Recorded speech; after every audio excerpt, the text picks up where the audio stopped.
ஜனநாயகன் விஜய்க்கு ஆதரவாவோ எதிராக இது கூட புரியாட்டி நீ எப்படி ஐயா பத்திரிக்கையாளர்? இவன் என்ன தப்பு பண்ணா? என்ன பேசிட்டு இருக்கீங்க? நான் நியாயத்துக்கு குரல் கொடுக்குறவன். 2 வருஷம் தூக்கிட்டு டெல்லிக்கு பொட்டி தூக்கிட்டு அலைஞ்சேன். இந்த ஞானசேகரன் கொடுக்கல. ஆமாங்க, அதான் மலேசியாவில் தான் மாலிக் பாய் பின்னிட்டானே. ஆமா, ஏன் தமிழ்நாட்டில் வைக்க மலேசியாவில் போய் வைக்கிறீங்க? என்ன பேசுறீங்க? அமெரிக்காவில் கூட வைப்பாங்க. அவர் பேச மாட்டேங்கிறாரு, நீங்களாம் பேசி என்ன ஆக போகுது சார்? நான் அவர் நாளைக்கு அரசியல்வாதியை வந்து என் உடம்புல ரத்தம் ஓடுது இல்லையா? மீடியாவே மீட் பண்ண மாட்டேங்கிறாரு ஒரு சார். நிமிஷம். நீங்க அவருக்காக உட்காந்து நீங்க 2000 ரூபாய் வாங்கிக்கிட்டு தாளிகையாளர்கள் அனைவருக்கும் வணக்கம். இயக்குனர் முரளி கிருஷ் ரொம்ப கஷ்டப்பட்டு இந்த படத்தை எடுத்திருக்காங்க. வாமா கருப்பனின் கருப்பிய மதுனிகா. ஒரு நிமிஷம். அதான் கருப்பனின் கருப்பின்ட்டனே. ஆடியோ வரலையா? ஆடியோ ஒரு நிமிஷம். படமே வராமல் போயிடுச்சுப்பா. பெருசு ஆடியோ வராட்டி என்னப்பா? ஆமாம், நீ வந்தா என்ன வராட்டி என்ன? இதெல்லாம் அந்த மாதிரி இருக்குது நாட்டில் சூழ்நிலை. ஒரு பிரியாணின்டா அப்படியே சும்மா கங்கை எடுத்து போட்டு முடிஞ்ச உடனே மேலே தம் கட்டி சும்மா ஜாதிக்காயை அரைச்சி ஊற்றி சூடாக அப்படியே சும்மா அனல் பறக்க பீஸ் எடுத்து உடனே சாப்பிட்டா தான் அது பிரியாணி. 2 மாதம் ஃப்ரிட்ஜில் வச்சுருந்துட்டு அடுத்த நாள் எடுத்து சாப்பிட்டா அது பிரியாணி இல்லை. அந்த மாதிரி சினிமாவை இப்படி கஷ்டப்பட்டு எடுக்கிறாங்க. ரொம்பவும் கஷ்டப்பட்டு இதை பார்த்திங்கன்னா அந்த கதாநாயகி சொன்னாங்க, இவர் டைரக்டர் கூட சொல்லலை, மதுனிகா சொன்னாங்க. அந்த நீங்கள் பார்த்த ஜல்லிக்கட்டு காட்சியிலெல்லாம் நிஜமாகவே கஷ்டப்பட்டு ஆளுகளை வச்சு ரொம்ப பயங்கரமாக எடுத்திருக்காங்க. ஆரம்பத்தில் பார்க்கையில் எனக்கு கொஞ்சம் என்னடா இது, நம்ம பிராங்க் ஸ்டார் ராகுல் எல்லாம் போட்டு கலாச்சிக்கிட்டு நல்லா நடிச்சிருந்தாங்க. நிறைய புதுமுக நடிகர்களையெல்லாம் அறிமுகப்படுத்தியிருக்காரு. அதுக்காக நான் பாராட்டு சொல்லணும். ரொம்ப கஷ்டப்பட்டு இப்படி எடுக்கிறவங்களையெல்லாம் ஊக்குவிக்கணும். அப்புறம் பார்த்தா பயங்கரமான செகண்ட் ஹாஃபில் அடித்து நிகழ்த்திட்டாங்க. அதாவது இது சாபக்கேடு. நம்ம ஊரில் இந்த ஜாதினால் இன பிரச்சனைனால இந்த கபடி இந்த மாதிரி ஜல்லிக்கட்டு பல போட்டிகளில் பல திறமசாலிகள் வர முடியாமல் வரவிடாமல் மிகப்பெரிய கொடூரங்கள் நடக்குது. மேலே வரைக்கும் பாருங்கள், வினேஷ் போகத்தா ஒரு தங்கப்பதக்கம் வாங்கிட்டு வந்திருக்க முடியும் ஒலிம்பிக்கில். மேலே இருக்கிற ஆட்சியாளர்களே அதை தடுக்கிறாங்க. இந்த மாதிரி ஒரு சூழ்நிலை, இந்த மாதிரி ஒரு சாபக்கேடு இந்த நாட்டில் இருக்கிற வரைக்கும் இந்த நாடு உருப்படாது. எத்தனை ஆட்சிகள் வந்தாலும் சரி, எத்தனை அதிகாரங்கள் மாறினாலும் சரி, அடிமட்டத்திலேருந்து ஒரு பல்சர் மாதிரி ஒரு கருப்பன் மாதிரி இந்த நாடு உண்மையான ஒரு ஜனநாயகத்தை இன்னும் பார்க்க முடியாத இருக்கையில் இப்படி ஒரு தவறான கைகளில் மாட்டிகிட்டு இருக்கையிலே ஒரு தைரியமான ஒரு கதையை அவர் எடுத்திருக்கார். அதற்காக மனந்திருந்து நான் இவரை பாராட்டுகிறேன். மிகப்பெரிய சாதனை, தைரியமாக எடுத்திருக்கார். அதை நகைச்சுவையாக சொல்லியிருக்கார். நான் அதிகம் பேச விரும்பலை. நீங்களே பார்த்துருக்கீங்க, தென் மாநிலங்களில் பல இடங்களில் இந்த ஆணவ படுகொலை, ஆணவ கொலை, ஒருத்தன் வந்துடக்கூடாது, ஒருத்தனை மட்டும் தட்டியே வச்சுருக்கணும் அப்படிங்கிற போக்கு என்றைக்கு ஒழியுதோ அப்போ தான் முந்தானத்து நம்ம கொண்டாடின குடியரசு தினத்தின் உண்மையான அர்த்தம் நிற்கும் இந்த நாட்டில். பாபா சாஹேப் அம்பேத்கர் 7-8 பேர் சேர்ந்து எழுதுனாங்க. அந்த 2.5 வருஷமாக அங்கே ஃபின்லாண்ட், லண்டன், அங்கே இங்கே போய் டென்மார்க் பல நாடுகளில் போய் 8 பேர் கொண்ட குழு. அதில் அம்பேத்கர் டிராஃப்ட்ஸ்மேன் கமிட்டி லீடர். எனது கைகள் இழுக்கப்படுகின்றன, எனது கைகள் இழுத்து செல்லப்படுகின்றனெல்லாம் வேதனையாக சொன்னார். அதே மாதிரி ஒரு தடவை அதே அமைச்சராக இருக்கையில் பாராளுமன்றத்தில் சட்டத்தை எரித்தார். இன்னமும் அதுக்கான தேவை அதிகமாயிட்டே வருது. அம்பேத்கருடைய சட்டங்களே இந்த நாட்டில் வட மாநிலங்களெல்லாம் செத்தே போச்சு. சும்மா பேருக்கு சொல்லிவிட்டு ஏமாற்றிட்டுருக்காங்க. பல பேர் பாதிக்கப்பட்டுருக்காங்க. உண்மையான வீரர்கள் இந்த பல்சரை போன்றவர்கள், இந்த கருப்பனை போன்றவர்கள் உண்மையான இந்த நாட்டின் குடிமக்களுக்கு இந்த ஜாதிங்கிற போர்வை போத்தி அரசியல் இதெல்லாம் ஒழியணும். அதற்கான சாட்டடியான ஒரு கதை தான் இது. ஒரு பயங்கரமான ஒரு இதை வச்சுக்கிட்டு எப்படி அமர்த்தப்படுறாங்கங்கிறத காமிச்சிருக்காங்க. நான் அதிகம் பேச விரும்பலை. எனக்கு வழக்கம் போல் ஒரு பாத்திரத்தை கொடுத்துட்டு எப்போ போனாலும் ஷூட்டிங் போனாலும் நல்லா ஆவி பறக்க பறக்க பிரியாணி கொடுத்து சாப்பிட வச்சிடுறாரு. படத்தில் பார்த்துருப்பீங்க, நான் சாப்பிட்டுக்கிட்டே தான் இருப்பேன். ஆமாம், அது என்ன பண்ணுறது, அது ஒன்றும் பண்ண முடியாது. நம்ம 2 வரி பேசிக்கிறேன். அதான் எவ்வளோ ஒரு வழி இருந்தால் அதான் ஒரு இயக்குனர் பாருங்கள், முரளி கிரீஷ். இதை பணம் போட்டு எடுத்திருக்கேன், எப்படி இதை வெளிக்கொண்டு வந்து எடுத்து முடிக்கணும், முடிச்சுட்டா ஒரு படத்தை முடிச்சுட்டு வீட்டுக்கு போவேன்னு சொன்னீங்க. அதை நான் ஏற்றுக்க மாட்டேன். அப்படி சொல்லாதீங்க. இன்றைக்கி நிலைமை அப்படி இருக்குது. அதாவது சினிமாவை காப்பாற்ற தயாரிப்பாளர் சங்கம், நடிகர் சங்கம், இப்படி பல சங்கங்கள் பெயரளவுக்கு தான் இருக்கே தவிர சினிமாவை காப்பாற்றுறதுக்கு எதுவுமே இல்லை. இப்போ சென்சார் பாருங்கள். இப்போ விஜய் தம்பி படம், அவர் ஒரு மாஸ் ஹீரோ. மாஸ் இது டயத்துக்கு வர முடியல. பொங்கலுக்கு வராமல் என்ன பக்ரீத்துக்கு விட முடியும்? ஒரு டைம் எப்போ அது சென்சாரெல்லாம் அதுவும் இப்போ சென்ட்ரல் மயமாக்கிட்டால் இது ரொம்ப கொடுமை. சென்சாருங்கிறது 4 ப்ரொடியூசர், ஃபைனான்சர் இருக்கணும், டைரக்டர் இருக்கணும், அந்த பாடியில் நடிகர், இந்த சம்பந்தமானவங்களும், சோசியல் ஆக்டிவிட்டி, சமூக சேவகர், இந்த மாதிரி தான் இருக்கணும். இண்டிபெண்டன்ட் பாடியாக இருக்கணும். இந்த சென்சாரு, வெங்காயம், இந்த மசாலெல்லாம் இனிமேல் இருக்கக்கூடாதுங்கிறது என்னோடய கருத்து. அப்படி இருந்தால் எந்த 2 பாடி இண்டிபெண்ட்டாக செயல்படணும். இந்த தகவலை ஏன் சொல்கிறேன்னா, ஒன்று சென்சார், சென்ட்ரல் கவர்மெண்ட், எந்த கவர்மெண்ட்டும் இருக்கக்கூடாது. இந்த சொசைட்டியை பாதுகாக்கக்கூடிய மக்கள் 10-15 பேர் அதில் இருக்கணும். எந்த அரசு தலையீடும் இருக்கக்கூடாது. அடுத்து இந்த தேர்தல் ஆணையம், அது இண்டிபெண்ட்டாக டிஎன் சேஷன் அப்படின்னு ஒரு ஆண்மகன் இருந்த வரைக்கும் அது தேர்தல் ஆணையமாக இருந்தது. அதுக்கப்புறம் கேவலமான மொல்ல மாதிரிங்கெல்லாம் உட்காந்துட்டு இந்த நாட்டை நாசம் பண்ணுறாங்க. இந்த படம் வெற்றிக்கு வாழ்த்துக்கள். ரொம்ப கஷ்டப்பட்டுருக்கீங்க. மக்கள் நல்லா பார்ப்பாங்க, ஆதரவு தருவாங்க.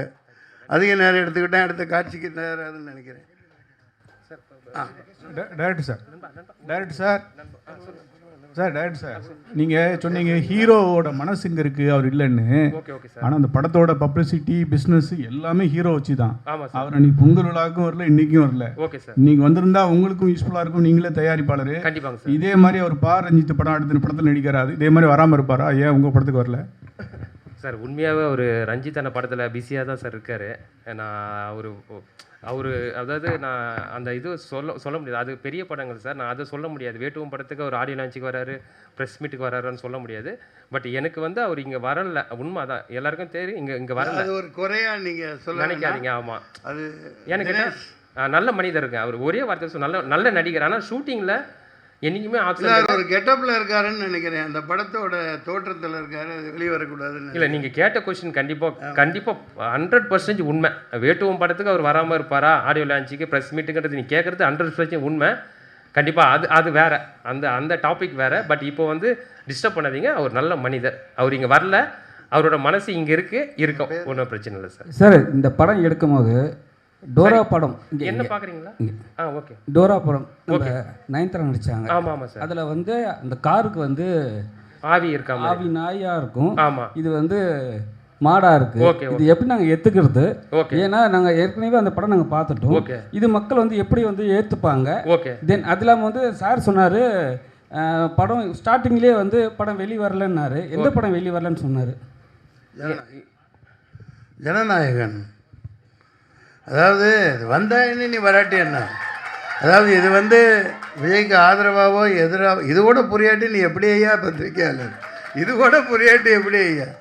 அதாவது நம்ம குடும்பம், சினிமாங்கையில் ஒரு குடும்பம், அவருக்குன்னு ஒரு மாஸ் இருக்கு. அதில் அரசியல் இல்லை ஏன் புரியலன்னா, எடுத்த உடனே பேசும்போது என்ன சொன்னீங்கன்னா, படத்துக்காக இந்த படத்தை பற்றி பேச வந்துட்டு அந்த படத்தை ஏன் பேசுனீங்க? அதுக்காக தான் எங்களுக்கு புரியல. படத்தை மொத்தமாக பார்த்தேன் இல்லையா? இவர் பட்ட வேதனைகள். ஒரு படம் அந்த டயத்துக்கு வரணும். அதான் சொன்னேன் நான். பிரியாணிலாம் அன்றைக்கி சாப்பிட்ணும், ஃப்ரிட்ஜில் வச்சு 4 நாள் கழிச்சு சாப்பிட்றதுக்கு பேர் பிரியாணி இல்லை. அந்த மாதிரி அது மிகப்பெரிய கொடுமை. அந்த மாதிரிலாம் இனிமேல் இருக்கக்கூடாதுன்னா ஒரு சரியான கேர்ஜி மாதிரி ஒரு ராவுத்தர் மாதிரி ஒரு சரியான ப்ரொடியூசர் கவுன்சிலில் ஒரு ஆள் இருக்கணும். அநேகமாக எல்லாம் நல்லா இருக்கும், யாரையும் குறை சொல்கிறதுக்கு இல்லை. இது மிகப்பெரிய வேதனை. அது ஒரு மாஸ் ஹீரோ, அது என்ன அரசியல் நடக்குன்னு தெரியல. கோர்ட்டுங்கிறான், அங்கேங்கிறான், மறுபடிங்கிறான், ஆர்டருங்கிறான். என்னடா நடக்குது இந்த நாட்டில்? என்ன யாராக இருந்தாலும் சரி, சினிமாங்கிற இந்த குடும்பம் அந்த இதுக்கு ஒருத்தர் பாதிக்கப்படக்கூடாது. எத்தனை ப்ரொடியூசர்ஸ், எத்தனை பேர், அந்த ஆள் எத்தனாயிரம் கோடி போட்டிருப்பான் படம் எடுத்தவன், எத்தனை லட்சம் பேர். அந்த ஒரு பொங்கல் தான் அந்த இதுக்கு கொண்டு வரணும். அது தனி மனித சாதனையோ ஒரு ஹீரோவோட வேலையோ அதெல்லாம் கிடையாது. ஒட்டுமொத்தமாக அந்த பாடி ஏதோ ஒரு தவறு நடக்குது, அதை இன்னும் என்னால் புரிஞ்சிக்க முடியல. அந்த வேதனையை தான் சொன்னேன். ஏன்னா இவர் தான் பணத்தை போட்டு இவ்வளோ கஷ்டப்பட்டு எடுத்திருக்காங்க இல்லையா. அதனால் இந்த சினிமாவை நம்பித்தான் நம்ம பிரஸ் எல்லாமே இருக்கும். அதனால் அதெல்லாம் களையணும்னா உண்மையான கருப்பன்கள், உண்மையான ஒரு ஆர்வலர், இந்த நாட்டை நேசிக்கிறவன் வரணும். சார் டைரக்டர் சார், மன்சூர் சாருக்கு படம் முழுக்க இங்கேயும் சாப்பாடை பற்றி தான் பேசுகிறாரு. Okay okay sir. ஓகே, படம் முழுக்க சாப்பாடு சீன் வச்சதுக்கு காரணம் இந்த மாதிரி எதுவும் பேசிடக்கூடாதுங்கிறதுக்காக தானே? இந்த மாதிரி எதுவும் பேசிடக்கூடாதுங்கிறதுக்காக தான் சாப்பாடு சீனா? இல்லை சார், அவர் அது சாப்பிடும் போது அழகாக இருக்கார். ஏன்னா அவர் நம்ம நிறைய இப்போ பெரிய டேரக்டர் லோகேஷ் கனகராஜ் சார்லாம் சொல்லுவாங்க, அவர் சாப்பிட்டாலே ஒரு அழகுன்னுவாங்க. அதனால அவர் சாப்பிட வச்சது கண்டிப்பாக அது கதை காலத்துக்கு நீங்கள் படம் பார்த்தீங்க இல்லையா, அதனால் அவர் உண்மையிலேயே நான் அவ்வளோ சாப்பிட்றவங்களாம் கிடையாது, சாப்பிட்ற மாதிரி நடிக்கிறது தான். அந்த காலமெல்லாம் போயிடுச்சு. நான் வெஜிடேரியனாக மாதிரி நம்ம அதிகமாக சாப்பிட முடியறதில்லை. இல்லை படத்தில் அது ஓகே சார். நீங்கள் சொல்கிறீங்க சினிமா ஒரு குடும்பம், ஒரு படம் வெளியில் வரல, நம்ம சட்டத்துக்கு புறமான கருத்து இருந்தால் படத்தை சென்சார் நிறுத்தி வைக்கிறதுல என்ன தப்பு இருக்குது சார்? இப்போ இந்த படத்தை உள்ளியா? அப்படி நான் சொல்ல போனால் சொல்லுவேன், இது வேறு மாதிரி போயிடும். கேரளா ஃபைல்ஸு, காஷ்மீர் ஃபைல்ஸு, இப்போ இந்த வந்துட்டு இருக்க மத ரீதியான அப்பட்டமான பொய்யை சொல்லிக்கிட்டு இந்த நாட்டை நாசம் பண்ணிட்டு இருக்காங்களே, அதெல்லாம் என்ன, எப்படி வந்துச்சு? இவன் என்ன தப்பு பண்ணா? என்ன பேசிட்டு இருக்கீங்க? நான் நியாயத்துக்கு குரல் கொடுக்குறவன். நான் சாதாரண அடிப்படை தரமட்டத்தில் தர லோக்கல்னா அதை எதிர்க்கிறேன். இந்த சென்சார் வேணாண்டா, மக்கள்கிட்ட குடுறா கையில், இந்த ஆட்சியே வேணான்னு தூக்கி போடுங்க.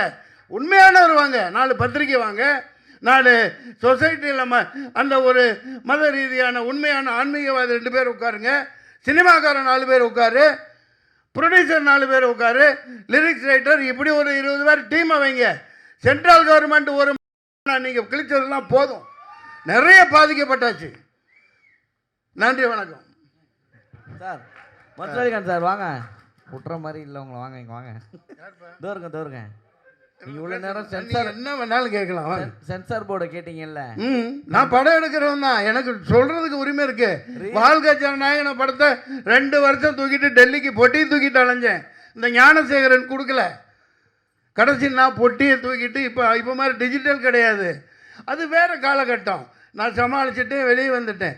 வாழ்க்கை ஜனநாயகம்னு படம் அது நல்லா ஓடிச்சு. ஒரே ஒரு ஷாட் அதில் இருந்துச்சு, இந்தியா விற்பனைக்குன்னு போட்டிருந்தேன்.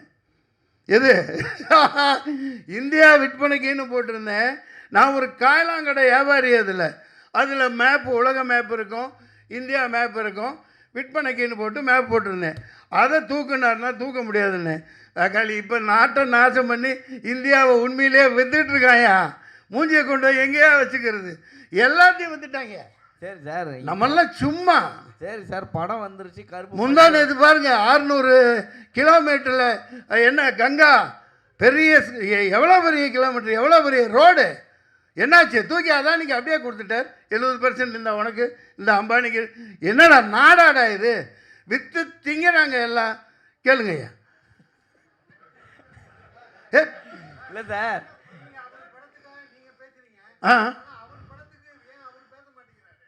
இங்கே ஒன்று புரிஞ்சுக்குங்க.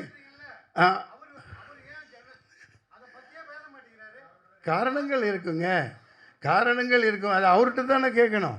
நான் ஒரு சினிமாக்காரனா, என் குடும்பஸ்தனா, எப்போ தேவையோ அப்போ குரல் கொடுக்க வேண்டியது ஒரு ஆதங்கம்.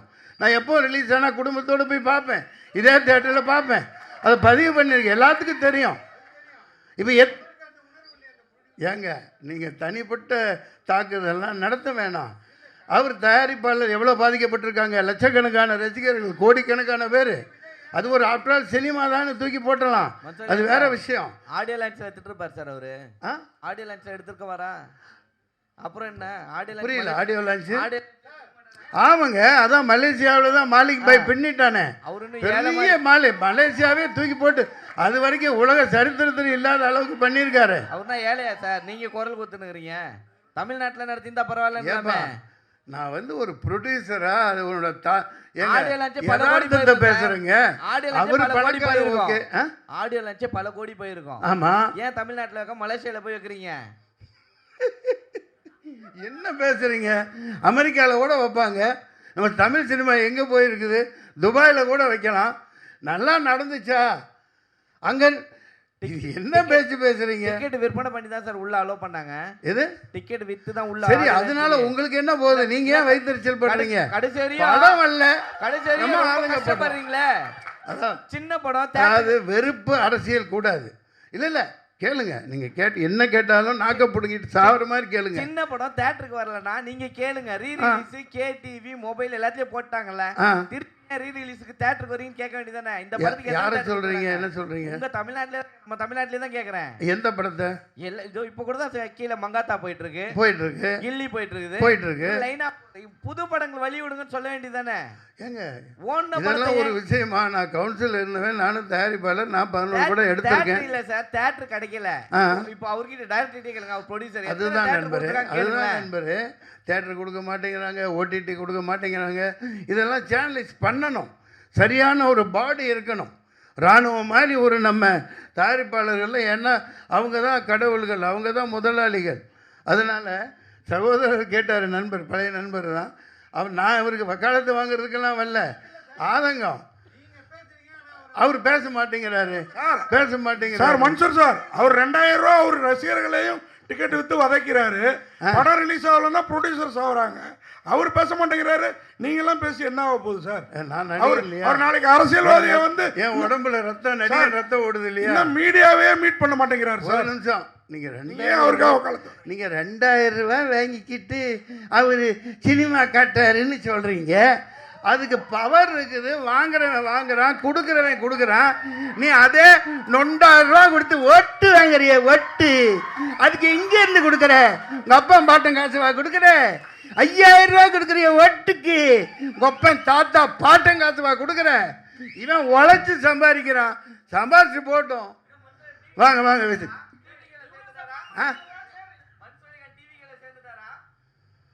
சில்லித்தனமாக கேட்கக்கூடாது. இங்கே பாரு, என்னை பற்றி என் கேரக்டரையே புரிஞ்சிக்க மாட்டேங்கிறீங்க. நான் நியாயத்து பக்கம் எப்பவும் நிற்பேன். நான் எந்த இது அதெல்லாம் எனக்கு அப்பாற்பட்டது. அது கொஞ்சம் அரசியலில் அவருக்கு அனுபவம் இல்லாமல் இருக்கலாம், அது வேறு விஷயம்.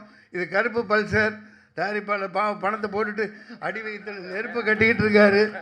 ஆமாம், எப்பா எனக்கு போட்ட மாதிரியே பிரியாணி எல்லாத்துக்கும் இவங்களுக்கு போடணும்ப்பா.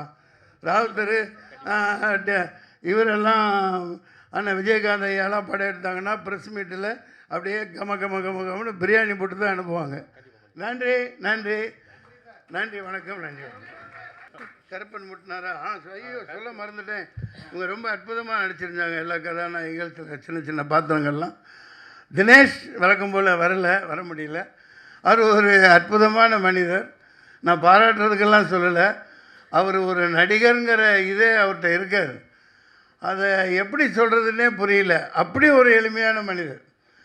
அவர் எந்த பந்தாவோ எந்த இதுவுமே இல்லாமல் பூமியில் கால் எடுத்து வச்சு நடக்கணுன்னா கூட தினேஷ் இங்கே இல்லை. பூமி கேட்டுட்டு தான் கால் வைக்கட்டுமா வேணாமான்னு கேட்டுட்டு தான். பேசுகிறதா இருந்தாலும் சரி, கதாநாயகிட்ட பேசுகிறதா இருந்தாலும் நான் பேசலாமா, இந்த வார்த்தையை யூஸ் பண்ணலாமா, அந்த மாதிரி ஒரு அடக்க ஒடுக்கமான பிள்ளை. அவர் அட்டகத்தின்னு தினேஷ்ன்னு அறியப்பட்டார். டைரக்டர் அறிமுகப்படுத்துகிறாங்க. இந்த பெரிய பெரிய படங்கள் வருது, அவர் பெரிய அளவுக்கு போவார். அது அட்டகத்திங்கிறத நான் எப்படி பார்க்குறேன்னா, அது பெரிய சாதனை பண்ணினது. கே பாலச்சந்தர் அவர்கள் ரஜினிகாந்த் அறிமுகப்படுத்தியில் சுருதி பேதம்னு தான் ஆரம்பிச்சிருப்பார். அதுதான் இப்போ இது வரைக்கும் சூப்பர் ஸ்டாராக இருக்கார். அந்த மாதிரி இந்த அட்டகத்தி தினேஷ் பெரிய ஒரு நிஜக்கத்தியாக மாறுவார். மக்களை குத்தாத வரைக்கும் பெரிய ஆளாக வருவார். நன்றி, வணக்கம். பேசுமா. அப்புறம் பெண்களுக்கு முதல் உரிமை கொடுக்கலன்றவாங்க. வா அந்த ஹீரோயினி வரலையா? ஆமாம் சார் அவங்க இல்லை சார் இவங்க தங்கச்சி பேச முடியுதா? வணக்கம். வந்திருக்க ப்ரெஸ் மீடியா எல்லாருக்கும் ரொம்ப சந்தோஷமாக இருக்குது எனக்கு இந்த மேடை கிடைச்சதுக்கு. எனக்கு இந்த வாய்ப்பு கொடுத்ததுக்கு டைரக்டருக்கு ரொம்ப ரொம்ப நன்றி. பிகாஸ் இப்போல்லாம் வந்து ஒரு பெரிய ஆர்டிஸ்ட் கூட நடிக்கிறதுன்றதே வந்து ஒரு பெரிய விஷயமா இருக்குது அப்கமிங் ஆர்டிஸ்ட்டுக்கு. அந்த வகையில் தினேஷ் சார் கூட நடித்தது எனக்கு ரொம்ப ரொம்ப ஒரு சந்தோஷமான விஷயம். இந்த படம் வந்து எனக்கு அடுத்த கட்டத்துக்கு கொண்டு போகிறதுக்கான ஒரு நல்ல ஓப்பனிங்காக இருக்குன்னு நான் நினைக்கிறேன். என்னோட பார்ட் வந்து ரொம்ப சின்னதாக இருந்தாலும் நான் அது ரொம்ப என்ஜாய் பண்ணி பண்ணேன். எனக்கான ஸ்கோப் வந்து நல்லாவே கொடுத்துருந்தாங்க இந்த படத்தில். தினேஷ் சாரும் ரொம்ப ஃப்ரெண்ட்லியாக இருந்திருந்தாங்க. நிறையா சொல்லி கொடுத்தாங்க. ஒரு சின்ன சின்ன விஷயமும் நீங்கள் இது இப்படி பேசலாம் இது பண்ணலாம் அப்படின்ற மாதிரி. ஸோ தினேஷ் சாருக்கு ரொம்ப நன்றி. அப்புறம் கேமராமேன் சார், அதுக்கப்புறம் மன்சூர் அலிகான் சார்லாம் இந்த படத்தில் இருந்திருக்காங்க. ஆனால் இவங்க கூடலாம் எனக்கு வந்து பெருசாக காம்பினேஷன் இல்லைனாலும் இந்த படத்தில் அவங்க இருந்த படத்தில் நான் நடித்ததே எனக்கு ஒரு பெரிய விஷயமா இருக்குது. ரொம்ப ரொம்ப நன்றி. Thank you present media.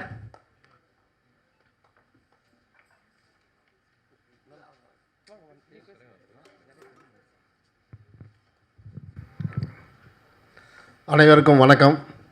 கருப்பு பல்சர் படம் எல்லோரும் பார்த்துருப்பீங்க. மெல்ல வந்து தன்னோட விளையாட்டு தளத்தை 2ஆம் பகுதியில் ஒரு சீறி வரும் காளையாக எப்படி ஒரு ஜல்லிக்கட்டு ஒரு விறுவிறுப்பான போட்டியாக இருக்குமோ அந்த மாதிரி 2ஆம் பாகத்தில் எல்லாரையுமே உட்கார வச்சு ரசிக்க வச்சுட்டு இந்த படம். இந்த படத்தில் நான் ஒரு கேரக்டர் பண்ணியிருக்கேன். சார் கூட தான் பண்ணேன். சார் கூட நடித்தது தான் ஃபஸ்ட்டு படம். எனக்கு ஒரு புது நடிகனாக இல்லாமல் முழு சப்போர்ட் கொடுத்தாங்க. இப்படி தாண்டா வரணும், இப்படி தாண்டா பண்ணணும் அப்படின்னாங்க. இந்த நேரத்தில் சாருக்கு நன்றி சொல்லிக்கிறேன். இந்த வாய்ப்பு கொடுத்த இயக்குனருக்கு நன்றி. இந்த படத்தை நல்லபடியாக மக்கள்கிட்ட சேர்த்து ஒரு வெற்றி படமாக ஆக்க உங்களை எல்லாரையும் வேண்டி விரும்பி கேட்டுக்கிறேன். நன்றி, வணக்கம்.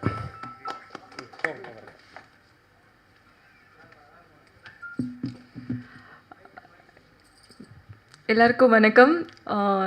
ரொம்ப நன்றி இன்னைக்கு இங்கே வந்து ப்ரெசென்ட் பண்ணிக்கிட்டது உங்களை இங்கே ப்ரெசென்ட் பண்ணிக்கிட்டதுக்கு. கருப்பல் சார் நீங்கள் பார்த்துருக்கீங்க. ஸோ உங்களுக்கு இதில் என்னெல்லாம் பிடிச்சிருக்கு அப்படின்றத ரொம்ப பாசிட்டிவாக மக்கள்கிட்ட நீங்கள் கொண்டு போய் சேர்ப்பீங்கன்னு நாங்கள் நம்புகிறோம். ஜல்லிக்கட்டு போர்ஷன்ஸ்லாம் நீங்கள் என்ஜாய் பண்ணியிருப்பீங்கன்னு நம்புகிறேன். ஸோ அந்த மாதிரி ரொம்ப முக்கியமான எலிமெண்ட்ஸை இன்ட்ரெஸ்டிங்கான பார்ட்டை மக்கள்கிட்ட நீங்கள் கொண்டு போய் சேர்க்கணும்.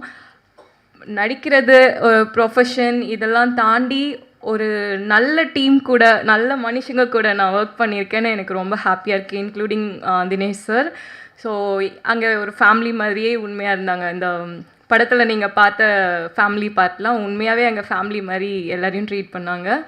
ஸோ நான் சொன்ன மாதிரி உங்களுக்கு பிடிச்சது எல்லாத்தையும் ரொம்ப பாசிட்டிவான நல்ல விஷயங்கள் இந்த படத்தை பற்றி மக்கள்கிட்ட கொண்டு போய் சேர்க்கணுன்னு உங்களை வேண்டி கேட்டுக்கிறோம். Thank you so much.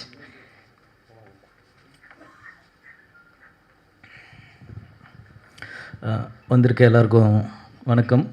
இந்த படத்தில் நான் வந்து மியூசிக் டைரக்டராக அறிமுகமாகிறேன். ஸோ எனக்கு வாய்ப்பு கொடுத்த director sir, executive producer and எல்லாருக்கும் ரொம்ப நன்றி. 3 பாடல்கள் பண்ணியிருக்கோம். ஒன்று வந்து கானா பாலா சார் பாடியிருக்காரு. அதுக்கப்புறம் சத்யபிரகாஷ் மெலோடி பாடியிருக்காரு. அதுக்கப்புறம் வந்து வேல்முருகன் சார் வந்து அந்த ஜல்லிக்கட்டு சாங் பாடியிருக்காரு. ஸோ சாங்ஸ் ஒன்றும் சீக்கிரமாக ரிலீஸ் ஆகும் நான் நம்புகிறேன். அடுத்து யூடியூப்பில் நீங்கள் பார்க்கலாம். ஸோ சப்போர்ட் பண்ணுங்கள். ஃபஸ்ட் டைம் பண்ணியிருக்கேன். ஏதாச்சும் குறைகள் இருந்தால் மன்னிச்சிருங்க. நிறைய இருந்தால் கொஞ்சம் ரீச் பண்ணி கொடுங்க. ரொம்ப நன்றி. Thank you so much.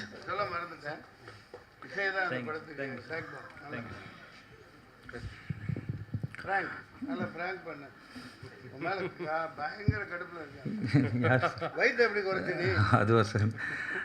டைட் தான் சார். ஃபர்ஸ்ட் ஆஃப் ஆல் வந்திருக்கும் ப்ரெஸ் மீடியா நண்பர்கள் எல்லாருக்கும் வணக்கம். இவங்களை நான் ஃபஸ்ட் டைம் நான் மீட் பண்ணும்போது 150 இருந்தேன். உண்மையாக மச்சி தான் நான் ஃபோனில் பேசிட்டே இருப்போம். இந்த கோடம்பாக்கத்தில் ஒரு டைரக்டர் ஆகணும்னு ஆசைப்பட்டு ஒரு சுற்றிட்டுருக்கிற அந்த ஒரு ஹார்ட் ஒர்க்கு வேர்க்கையாக சுற்றிட்டுருக்க ஒரு டைரக்டர் நம்ம பார்த்துருப்போம் நிறைய மூவிஸில் இருந்தாலும் சரி, இல்லை ரியல் லைஃப்பில் என்ன எக்ஸாம்பிள் நானும் அதே மாதிரி ரோட்ஸ் எல்லாத்தையும் பாரத்தை எடுத்துக்கிட்டு இவர் அழுந்திருக்கார். ஆக்சுவலி நிறைய பேருக்கு தெரியாது இந்த விஷயம். ஏன்னா அட்டுக்கத்தி அண்ணன் அவர் ரொம்ப சப்போர்ட் பண்ணியிருக்கிறாரு. நான் first time Mansoor Ali sir பார்க்குறேன். அவரும் பயங்கரமாக சப்போர்ட்டாக பண்ணு தம்பி நம்ம எல்லாம் சேர்ந்து பண்ணலாம், அந்த டைரக்டருக்கு நல்லா ஒரு புஷ்அப் கொடுக்கலான்னு சொன்னாங்க. நான் பார்த்து லைக் எப்படின்னா ஒரு வேளை தான் சாப்பிடுவார். அது எதுக்கு நான் சொல்கிறேன்னா, மச்சி இந்த படம் எப்படி அதை கொண்டு வந்துடணும் மச்சி மச்சி அந்த ஒரு பயத்தில் நிறைய ஹார்ட் ஒர்க், எவ்வளோ போராட்டம் நடந்துச்சு. பட் ஃபைனலி மேட் இட் மச்சான், ஃபைனலி மேட் இட். சீரியஸ் சொல்கிறேன். ஏன்னா அந்த கஷ்டம் சினிமாக்காரங்களுக்கு எல்லாருக்கும் மட்டும்தான் தெரியும். ஏன்னா நான் அவ்வளோ பெரிய ஆள் கிடையாது. இருந்தாலும் நான் ஏன் சொல்கிறேன், நான் நேரடியாக பார்த்து தான் சொல்கிறேன். அதே மாதிரி மன்சூரியன் சார் ஃபஸ்ட் டைம் நம்ம படத்தில் நான் பார்த்தேன். ரொம்ப ஸ்போர்ட்டிவாக நான் இப்படி போட்டுக்கலாமா சார் டைலாக், நான் எல்லாம் தம்பி போட்டுக்கப்பா தப்பு என்ன இருக்குது அப்படின்னு சொல்லி ஒரு குட் சப்போர்ட் பண்ணாங்க. அதே மாதிரி அட்டுக்கத் சார், இந்த நடிச்சிருக்கிற மேடல், இவங்க எல்லாருக்கும் நன்றி நன்றி நன்றி. நான் எப்போவுமே மேடலுக்கு நன்றி சொல்கிறேன். அதே மாதிரி ஃபஸ்ட் டைம் ப்ரெஸ் மீடியா உட்காந்துருக்கவங்க எல்லாருக்கும் ரொம்ப நன்றி. நிறைய டைம் நான் பார்த்துருக்கேன். ஏன்னா நீங்கள் எப்போவுமே எங்களுக்கு சப்போர்ட் பண்ணிகிட்டே இருக்கீங்க. இந்த டைரக்டருக்கு சப்போர்ட் பண்ணுங்கள், இந்த மாதிரி டைரக்டருக்கும் சப்போர்ட் பண்ணுங்கள். தயவுசெய்து சினிமாவை சப்போர்ட் பண்ணிட்டே இருங்க. Thank you so much for you all. Thank you.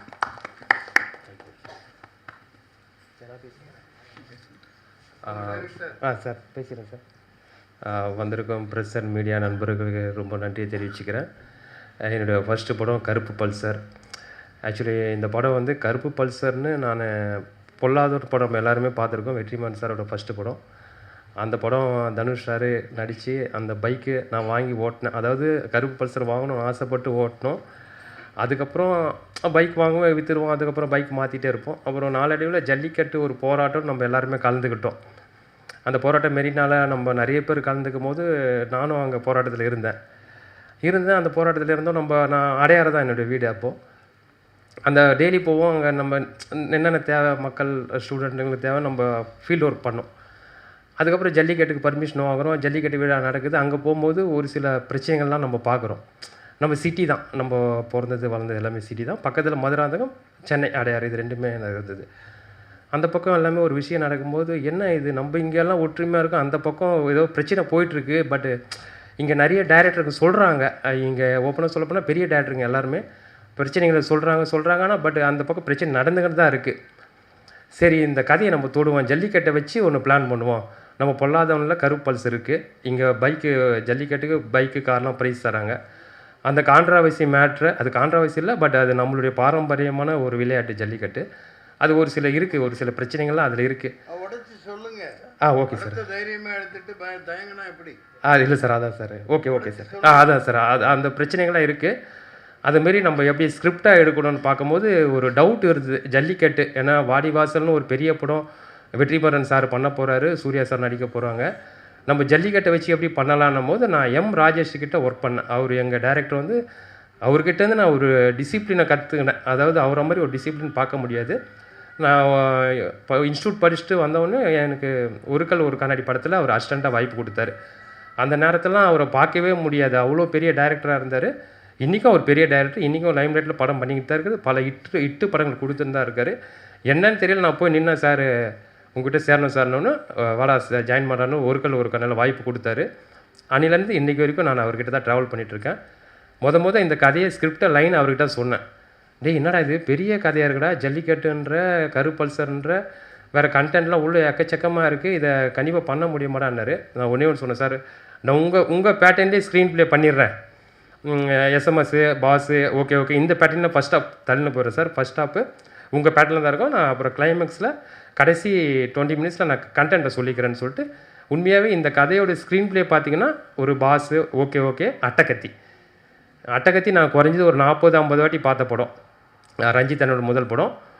அது இல்லாமல் அந்த படத்தை போய் சொல்லிடுறேன். ஸோ அந்த படத்தில் அந்த தினகரன்ற கேரக்டர் வந்து கடைசியாக தான் தெரியும், இந்த பொண்ணு உன்னை லவ் பண்ணடா, தினகரன்றவன் வேறு ஒருத்தோண்டா தீனாடேன்ற மாதிரி ஆகும்போது, அப்போ தினேஷ் அப்படி அழுதுனே வந்து பஸ் ஸ்டாண்டில் உட்காந்து அழும்போது ஒரு வயசான ஒரு பெரியவர் வந்து, என்ன தம்பி இப்போ ஏன் தம்பி அழுவுற, பொண்ணு ஒன்றுமா தம்பின்னு கேட்பார். என்கிட்ட ஒரு பொண்ணு ஒன்று கட்டிக்கிறியான்னு கேட்பார். தினேஷ் சார் அழுதுனே சிரிப்பார். ஸோ அது இந்த பொண்ணு எதுக்கு இந்த பல்சர் பைக்லேருந்து இந்த பொண்ணு மேட்ருக்கு வரேன்னா, இந்த பெண்கள் விஷயம் வந்து இன்னும் அந்த பக்கம்லாம் ஒரு ஆணவ படுகொலை லவ் அது எல்லாமே தடுக்கிறாங்க. இது எல்லாம் தான் என்னை வந்து இந்த கருப்பல்சர் படத்தை என்னை கதை எழுத தூண்டின விஷயம். ஸோ அந்த பல்சரு இந்த மாதிரி விஷயங்கள், இந்த ஜல்லிக்கட்டு இதை வச்சு நான் இந்த ஸ்க்ரீன் ப்ளேவை பண்ணேன். ஏன்னு கேட்டால் நம்மளுக்கு இருக்கிற கம்மி பட்ஜெட்டில் ஒரு பெரிய கண்டென்ட்டை சொல்லணும். அதுக்கு எனக்கு ரொம்ப யூஸ்ஃபுல்லான படங்கள் பாஸு ஒரு கண்ணாடி அட்டக்கத்தி இது மாதிரி களவாணி படங்கள் தான் எனக்கு தோன்றுச்சு. அதுக்கப்புறம் வெற்றிமாறன் சொல்கிற பொல்லாதன் படத்தை வச்சு இந்த இவ்வளோ பெரிய படத்தை நான் முடிச்சிருக்கேன். அது மட்டும் இல்லாமல் இதில் பெரிய விஷயம் என்னென்னா, நான் அந்த படத்தில் டைரக்டர் மட்டும் இல்லை, தயாரிப்பாளரும் கூட நான் தான். அது பெரிய பெரிய சவாலான விஷயமா இருந்தது. அது கண்டிப்பாக வந்து அது எப்படி சொல்கிறதுன்னா, எங்கள் ஃபேமிலியே இன்றைக்கி ரொம்ப பிரச்சனைலாம் மாட்டிட்டாங்க. தயாரிப்பாளர்னு நான் வேறு வழி இல்லை, நம்ம வந்துட்டோம் ஃபீல்டுக்குள்ளே 15 வருஷமாக ட்ராவல் பண்ணிட்டோம். ஒரு படமாச்சு பண்ணிட்டு தான் நம்ம வீட்டுக்கு போகணும். இது மிலிட்ரியை விட மோசமான இடம் இந்த கோடம்பாக்கம். மிலிட்ரியில் கூட நம்ம ஒரு ரிட்டைர்மெண்ட்டு ஒரு அமௌண்ட் கொடுப்பாங்க, ரிட்டையர்ட் ஆனால் சரக்குலாம் கூட மிலிட்ரியில் கொடுப்பாங்கன்னு வைங்களேன், நம்ம அதை வாங்கிக்கலாம், குடிக்கலாம். ஆனால் அந்த கோடம்பாக்கம் வந்து இன்றைக்கும் என்னை அழிச்சின்னு தான் இருக்காங்க. பட் இன்றைக்கும் என்னை போட்டு தான் இருக்காங்க. அது ரொம்ப கஷ்டமாக இருக்குது. ரொம்ப ஒரு தயாரிப்பாளர், அதுவும் நான் ப்ரொடியூசர் கவுன்சிலில் தான் நான் மெம்பராகி இந்த படம் பண்ணியிருக்கோம். பாவம் எல்லா தயாரிப்பாளரும் இன்றைக்கி அவ்வளோ பிரச்சனை இருக்குது. நீங்கள் பாருங்கள், நான் கண்டென்ட் வந்து ஜல்லிக்கட்டில் இஷ்யூ இருக்குது, லவ்வில் ஒரு இஷ்யூ இருக்குது, இப்போ எங்கள் ஃபீல்ட்லேயும் அவ்வளோ இஷ்யூ இருக்குது. இது எல்லாமே நான் பேசிகிட்டு இருக்கேன். கொஞ்சம் கட் பண்ணி பேசுகிறேன். என்னால் ஓப்பனாக எதுவும் பேச முடியாது. கொஞ்சம் மன்னிக்கணும். அதான் ஒரு கண்டென்ட்டை இவ்வளோ தூரம் நான் முடிக்கணும் சீக்கிரம், அதனால் நான் கட் பண்ணி பேசுகிறேன். ஸோ ப்ரொடியூசர் கவுன்சிலையும் நம்ம அந்த ப்ரொடியூசரும் காப்பாற்றுங்க, சப்போர்ட் பண்ணுங்கள். கண்டிப்பாக நீங்கள் படம் பார்த்துட்டீங்க, எனக்கு தெரியும். செகண்ட் ஹாஃபு லாஸ்ட்டு ஒரு 30 மினிட்ஸ் எப்படி இந்த படம் இருந்திருக்குன்னு சொல்லிட்டு கண்டிப்பாக என்னை ஓப்பனாக ப்ரெஸ்ஸு அண்டு மக்கள்கிட்ட, மீடியா எல்லாருக்கிட்டையும் நண்பர் மாதிரி கேட்குறேன். நம்ம ஒரு தொழிலை நேசித்து வரோம், அந்த தொழிலில் ஜெயிக்கணும். இவ்வளோ தான் நம்ம விஷயம். அந்த தொழிலில் நம்ம இருக்கணும். மற்றது எதுவுமே நம்மளுக்கு ஆசை இல்லை. எல்லாமே காலங்கள் கடந்து போகிற மாதிரி தான் போயிட்டே இருக்கோம். ஸோ இதுதான் நான் இந்த டைமில் நான் தினேஷ் சாரை பற்றி சொல்லிக்கிறேன். அவர் இன்றைக்கி வரல. கண்டிப்பாக அவருடைய மனசு இங்கே இருக்கோம். டெய்லியும் டச்சில் தான் இருக்கார். என்னென்னா அவர் வந்து நான் இந்த படத்தை வந்து 25 நாளில் ஷூட்டிங் ஃபுல்லாக முடித்தேன். இவ்வளோ பெரிய படம் நீங்கள் பார்த்துருப்பீங்க. அது காரணம் வந்து தினேஷ் சார் தான். நான் தயாரிப்பாளர்ன்றதுனால எல்லாமே டபுள் கால் ஷீட் தான். 7 மணிக்கு நான் கேமரா வச்சா குறைஞ்சது 2 மணி வரைக்கும் நைட்டு போவோம், இல்லைனா 10 மணி வரைக்கும் போவோம். கண்டிப்பாக மற்ற ஹீரோ நடிப்பாங்களான்னு தெரியல, அந்த அளவுக்கு ஹார்ட் ஒர்க் பண்ணி நடித்து கொடுத்தாரு தினேஷ் சார். தினேஷ் சாருக்கு நான் ரொம்ப நன்றியை தெரிவிச்சுக்கிறேன். அவர் இல்லைனா இந்த படத்தை கண்டிப்பாக நான் முடிச்சிருக்க முடியாது. ஃபஸ்ட்டு தினேஷ் சாருக்கு தேங்க்ஸ் சொல்கிறேன். அதுக்கப்புறம் ஃப்ராங்க் ஸ்டார் ராகுல், இந்த படத்தை நீங்கள் பார்த்துருப்பீங்க. ஃபஸ்ட் ஹாஃப்லேருந்து எண்டு வரைக்கும் ஃப்ராங்க் ஸ்டார் ராகுல் ஒரு காமெடி. இன்றைக்கி நம்ம இண்டஸ்ட்ரியில் காமெடியனுங்களே கிடையாது, உங்களுக்கு நல்லாவே தெரியும். நம்ம வேறு காமெடி டைரக்டர்கிட்டேருந்து வந்திருக்கோம். நம்ம காமெடி வச்சு தான், டைலாக்கை வச்சு தான் ஒரு சீனை நம்ம நவுத்தி ஆகணும், வேறு வழியே கிடையாது. நம்ம அவ்வளோ பெரிய பொருள் செலவும் பண்ண முடியாது. நம்ம ரூமாக தான் வச்சு எடுத்தாகணும். ஏன்னா ஒரு நாளைக்கு 5 சீனாச்சு எடுக்கணும். அப்போ தான் அந்த சீனை நம்ம முடிக்க முடியும் 25 நாளில். அப்படின்னும் போது இந்த ராகுல், எங்கள் மச்சி ராகுலோட உழைப்பு, அவருடைய டேலண்ட்டு கண்டிப்பாக இந்த படத்தில் வெளிவரும். அதுக்கப்புறம் இவரை காமெடியாக எல்லாருமே எப்படி பண்ணுவாங்கன்னு உங்களுக்கு தெரியாது. 3வது வந்து மன்சூர் அலிகான் சார். இந்த ஸ்கிரிப்ட் பண்ணும்போதே எனக்கு வந்து மன்சூர் சாரோடைய அந்த அவர் லைன் எழுதும் போதே மன்சூர் சார் தான் நடிக்கணுன்ற மாதிரி முடிவு பண்ணிட்டேன். முடிவு பண்ணும்போது நான் சின்ன வயசுலேருந்து அவரை பார்க்கும்போது பயப்படுவேன். ப்ரெஸ்ஸு மீடியாலாம் அவர் பேச்சை பார்க்கும்போது எனக்கே ஒரு பயம் இருக்கும். வேறு நம்ம எல்லோரும் பேசுகிறத நம்ம பார்க்கும்போது ஏம்பா அவர்லாம் சொல்கிற பேச்சில் கேட்க மாட்டார்ப்பா, அவர் டைரக்ட்லாம் சீன் பேப்பர்லாம் தூக்கி போட்டு அவர் தான் டைலாக் பேசுவார்னு சொல்லுவாங்க. பட் ஆனால் அப்படிலாம் இல்லவே இல்லை. அதாவது மன்சூர் சார் மாதிரிலாம் ஒரு பர்சன் நம்ம பார்க்கவே முடியாது. அதனால தான் அவர் இவ்வளோ காலங்கள் நிற்கிறாரு. அவர் கேப்டனை பார்த்தவர், சூப்பர் ஸ்டார்லாம் பார்த்தவர். அதனால தான் இவ்வளோ காலங்கள் நிற்கிறாரு. கடைசி பாருங்கள், எங்களா மாதிரி எங்கள் ஜென்ரேஷனையும் வாழ வைக்க வந்திருக்காரு சார். அவர் அடுத்த ஜென்ரேஷனை கண்டிப்பாக டாப்பில் தான் இருப்பார். ஆனால் ஒன்றே ஒன்று சொல்லுவார், டே என்னை இவ்வளோ வேலை யாருமே வாங்கலடா. அந்த கேரவன்னிக்கும் ஏற்கனவே சொல்லியிருக்கேன், அதை நான் ஏற்ற விட மாட்டேன். கேரவன் பார்க்கறதோடு தான் அவர் வேலையாக இருக்கும். அவ்வளோ வேலை வாங்கியிருப்பேன். என்னை என்கரேஜ் பண்ணி டப்பிங்காக இருக்கட்டும், ஸ்பாட்டாக இருக்கட்டும். ஏன்னா அவரும் அதே தான். 7 மணிக்கு மேக்கப் போட்டு 8 மணிக்கு வந்தாருன்னா 10 மணிக்கு தான் நான் அவரை அனுப்புவேன். ஸோ இது எல்லாமே இந்த ஹார்ட் ஒர்க் எல்லாமே நான் ப்ரொடியூசராக இருந்தனால தான் வந்தது. ஸோ அது ஒரு ப்ரொடியூசரோட வழி தான் அது. மற்றபடி டைரெக்ஷன் நான் எங்கள் டைரக்டர் எம் ராஜேஷ்கிட்டேருந்து கற்றுக்கின விஷயத்தை நான் அப்ளை பண்ணியிருக்கேன். எனக்கு சப்போர்ட் பண்ணுங்கள். ரொம்ப நன்றி. நான் அதாவது டாபிக் எங்கெங்கே போகுது நினச்சிக்காதீங்க. இது எல்லாமே வழி. நான் எதுவுமே நான் யோசிச்சுலாம் வந்து பேசலை. நான் பேச இன்னும் நிறைய இருக்குது. கண்டிப்பாக ஒரு சக்ஸஸ் மீட்டில் மீட் பண்ணுவோம். ரொம்ப நன்றி எல்லாம். Good night. எல்லாருக்கும் வணக்கம். படத்தை பற்றி டைரக்டர் பேசிட்டாரு, அண்ணன் ராகுல் நண்பர் இயக்குனர் எல்லாருமே பேசிட்டாங்க. உங்கள் எல்லாருக்கும் ஒரு வேண்டுகோள் வைக்கணும் தான் இங்கே வந்திருக்கேன் பத்திரிக்கையாளருக்கு. என்னோடய பேர் நவீந்தர். நான் சின்னத்திரை நடிகர் சங்கத்தோட செயலாளர். முரளியும் நானும் 2007-08 நண்பர்கள், திரைப்பட கல்லூரி மாணவர்கள். உங்கள் எல்லாருக்கும் ஒரே ஒரு வேண்டுகோள். முரளி வந்து ரொம்ப கோடீஸ்வரன், பணக்காரன் அந்த மாதிரி எதுவுமே கிடையாது. உங்களை மாதிரி என்ன மாதிரி சராசரியான ஒரு நபர். நாங்களாம் மதியானம் சாப்பாடு கூட அந்த நேரத்தில் கஷ்டப்பட்டுருக்காப்புல. ஆனால் இன்றைக்கி இவ்வளோ பெரிய படத்தை தயாரிச்சிருக்காப்புலனா பணத்தால் இல்லை, மனதால். அவர் எப்படியாவது இதை முடிக்க முடியும்னு சொல்லிட்டு ஆரம்பித்த காலத்திலேருந்து ஒரு வேளை சாப்பிட்டுட்டு எனக்கு நல்லாவே தெரியும் எவ்வளோ வேதனைப்பட்டிருக்காப்புலன்னு சொல்லிட்டு நீங்கள் எப்படிலாம் கேள்வி கேட்டீங்களோ அதே மாதிரி உங்ககிட்ட எல்லாருக்கிட்டையும் நான் ஒரு வேண்டுகோள் வைக்கிறேன். தயவு செஞ்சு இந்த படைப்பாளி வளரணும், வெற்றி பெறணும்னா நீங்கள் மனசு வச்சா மட்டும்தான் நடக்கும். உங்கள் எல்லாருக்கிட்டையும் தயவு செஞ்சு கேட்டுக்கிறேன், இவருக்கு நீங்கள் சப்போர்ட் பண்ணணும். இவர் முட்டிடும்பா. நீ அண்ணன் சொன்ன மாதிரி நிறைய படம் அவர் எடுக்கணும், தயாரிப்பாளராக எடுக்கணும், வெற்றி பெறணும். அந்த படத்தில் வெற்றி விழாவில் உங்கள் எல்லாருக்குமே விஜயகாந்த் சார் மாதிரி அவர் பிரியாணி போட்டு கலக்குவார். நீங்கள் எல்லாரும் சப்போர்ட் பண்ணணும்னு சொல்லிட்டு வேண்டி கேட்டுக்கிறேன். நன்றி.